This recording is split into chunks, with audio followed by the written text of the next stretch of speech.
92.5 The Bear, Merced's New Rock. Chris inside the studios, and let's give Lewis Black a call. Comedian Lewis Black coming to the Sororan Theater in Fresno this Thursday, February 7th. Let's give him a call right now, see what he's up to. Hello? Hey, Lewis, it's Chris from 92.5 The Bear. How's it going? Gets better every day, doesn't it? Living the dream. Every day we're getting closer to all of the things that we as a country really want. Definitely.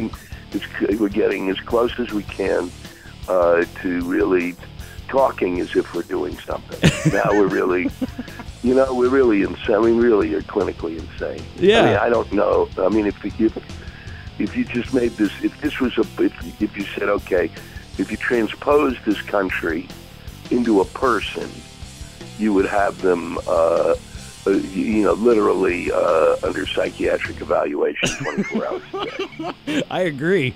It's really extraordinary. You watch that Super Bowl, you go, really? And so we're going to pay $4 million a minute to advertise, but we can't get the electricity to the stadium. I mean, I don't know at what point the metaphors don't catch up with the people. I mean, I think the people get it. I think the leadership is so beyond clueless.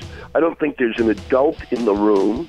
Yeah. I don't think there's one adult leading the country. I think these, and they consider, for some of them to be that old and still with the mentality of a 9-year-old is beyond my comprehension. Yeah, it's like they're almost in denial about a lot of that stuff too, right? I mean, it's like they don't want to fess up to the responsibilities. Well, yeah, I mean, seriously, it's like they're like, they're nuts. I mean, they don't want to. And it's like they're all sitting around with, tying off with heroin shooting up their arms. And they're going, nah, what do you mean? What do you mean? What do you mean we're getting money from the rich to, what do you mean it's got to do with lobbyists? Are you serious? Right. They think we're all blind. Just stop playing this game with us, because you really have, I mean, when you got 14% approval rating as a Congress, if you had that on Facebook, you'd at least have the courtesy to think about suicide. Definitely. And now they're going to be a kinder and gentler Republican Party. How many times you got to hear that? Oh, I know, right? They want that old, mentality of when they were growing up, I guess. I don't know. Yeah, well, I mean, that's really, and I lived through that mentality, okay? And that mentality wasn't real when I lived through it. It's like, seriously, if you want, the best thing you can do is maybe, put some of your, sperm aside in the fridge and, try to sell it and hope that you can make some more white babies, you moron. Because that's your only shot. If I'm allowed to say that, of course you are. There wasn't a bad word involved there, except somebody who called it. I can't believe you used that word. Oh, I love it. Well, of course, we're on the phone with Lewis Black, and we're talking about your upcoming Rant Is Due tour. You're coming around to Fresno here in California on this Thursday. Where are you right now? Are you on tour right now? I'm making my way down there. I'm in beautiful Medford, Oregon. Oh, sweet. One of the meth capitals of the world, I think. And their economy's booming. Yeah, Fresno's definitely in that ballpark as well. I think we might be competing with Medford for that meth capital title. We wend our way down. We go to, I go down to San Francisco today and then do some stuff there tomorrow, and then I'll be up Thursday. Awesome. Yeah, and of course you're nominated for a Grammy, too. This is pretty sweet, right? Yeah, it's nice. It's nice to be recognized. Well, you've already won two, Stark Raving Black and Carnegie Hall Performance, both Grammy winners, and now you're up for Lewis Black and God We Rust. And I got to say, that's probably one of my most recent favorite works that you did. It was really, really just hit the ball out of the park with that one, I thought. Well, thank you very much. Yes, and so what can some fans look forward to? I mean, we've obviously already started off with some of the stuff that's bothering you lately, but for this Rant Is Due 2013 tour, what can the fans look forward to? A long, probably too long, I'm still cutting it, rant about the Facebook, which is really, I've had it with on too many levels, and then because I joined it, which was kind of, I did it as a comic because I was told I had to do it as a comic, so I have a Facebook page to tell people to to show them how to get to my website, because that really makes a lot of sense. And then but then I joined it as on my own, and just have been astonished at. I've got friends who do it, but they seem to have. Their friends seem to have gotten in touch. None of my friends who got me involved in this Facebook thing got in touch. So I've got like 800 people I don't know telling me that they're, boy, I just went to, the kiddie zoo. Really? Well, I'm thrilled. You went to the kiddie zoo. You don't even have children, schmuck.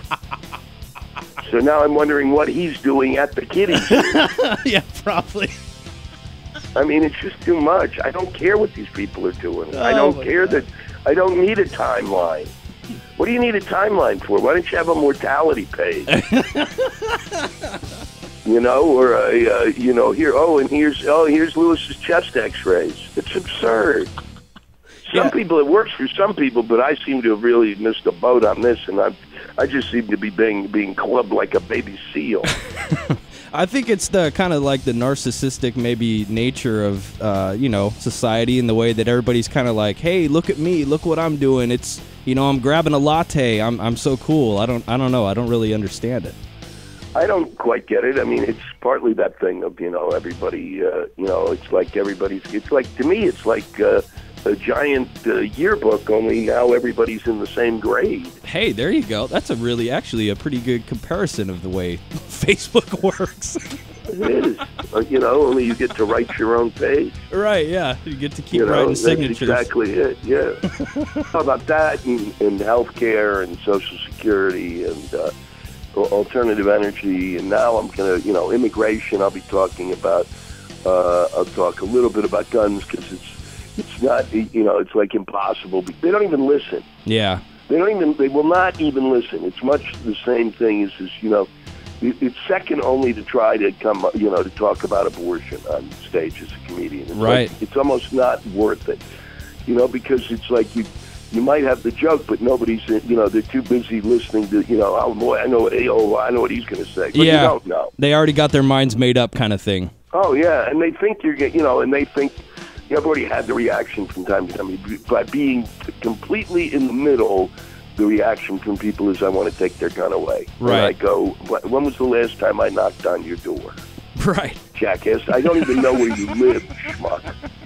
I got nothing better to do than gather guns. Right. I mean, you're no stranger to the guns in the military. You've been over 3 tours with the USO over there. Yeah, and they're not going to, I can guarantee you this, I've been with the military, they're not coming for your guns either, okay? It's not like you're not going to be able to get the U.S. military to turn on its own people to take away guns, okay? So shut up, okay?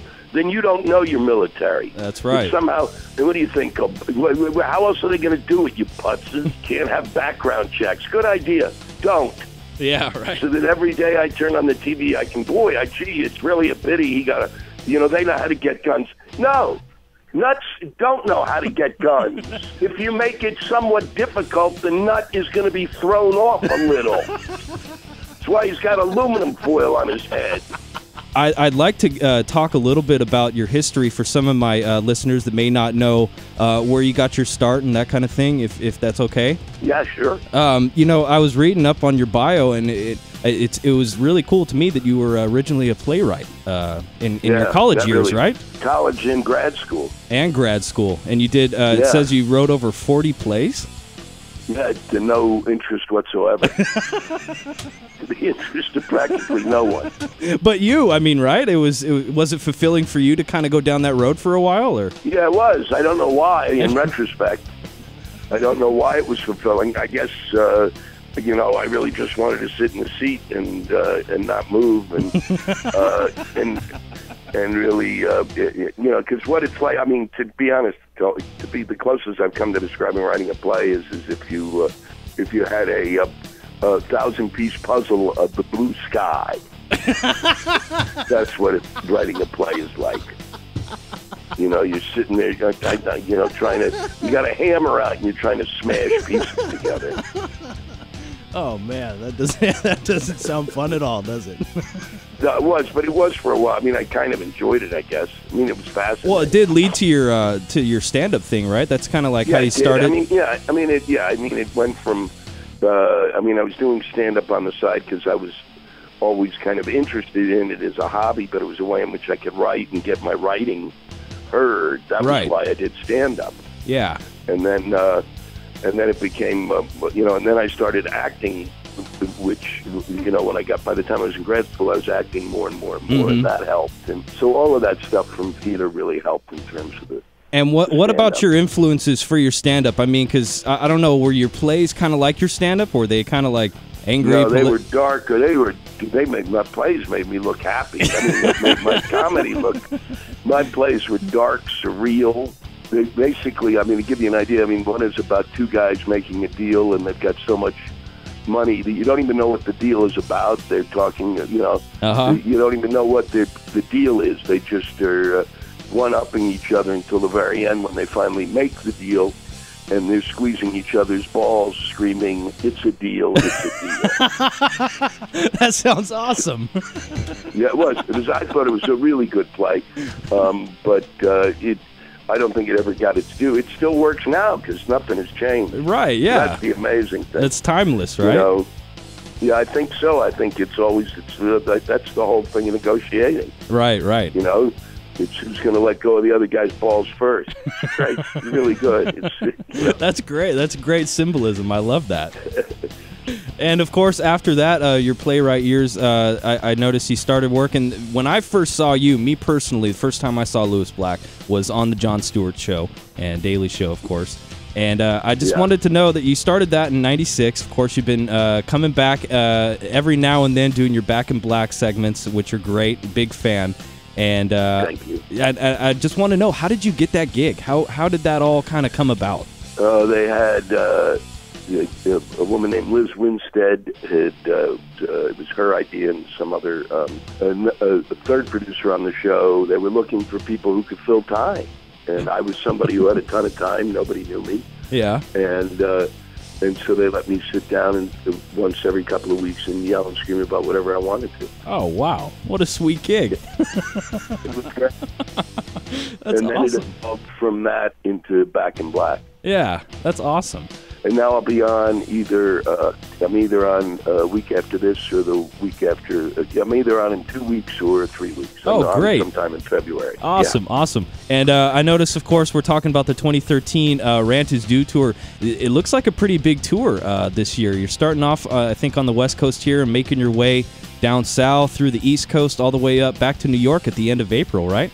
Yeah, and then probably through May, June. And then hopefully by September, we'll turn it into a new special. Oh, great. New DVD? Yeah. Oh, yeah. Awesome.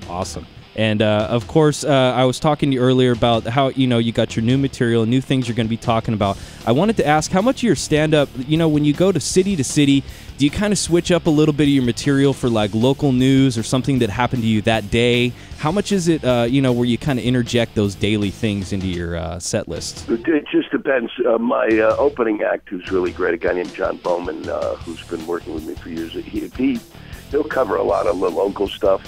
Okay. But every so often, like I was in Washington State, and they just passed marijuana laws. So right. And he didn't talk about that, so I went on and on about it for 5 minutes because they came up with this. Let's legalize it. Now they have to figure out what to do. They had no plan in place. It's like a bunch of stoners. A bunch of stoners wake up the next morning after legalizing pot. Go, oh boy, now what do we do? Yeah, we fought so hard and we finally got it, but now we got no clue what to do. And they're looking for people to come in and consult, marijuana consultants. And I, who've not smoked in 20 years, offered my services. Really? You can't figure out what to do? Why don't you just put it in a box in a store, okay? And then I think people will come put it in a baggie, all right? I think it'll work out. Yeah, I think so. Make sure you guys catch Lewis Black this Thursday at the Sororan Theater in Fresno. It's the Rant Is Due 2013 tour. tickets and more info at livenation.com. Louis, do you want to throw out your website there, some ways people get in touch with you, whatever you like? Yeah, lewisblack.com. Yeah, I wanted to call it Titties, but nobody let me. That was probably already taken. Yeah, but sadly. I said, well, then let's make it 100 of them. People who type titties forever. All right, thanks, Louis. You got it. Bye-bye. Bye-bye. Thank you. Thank you.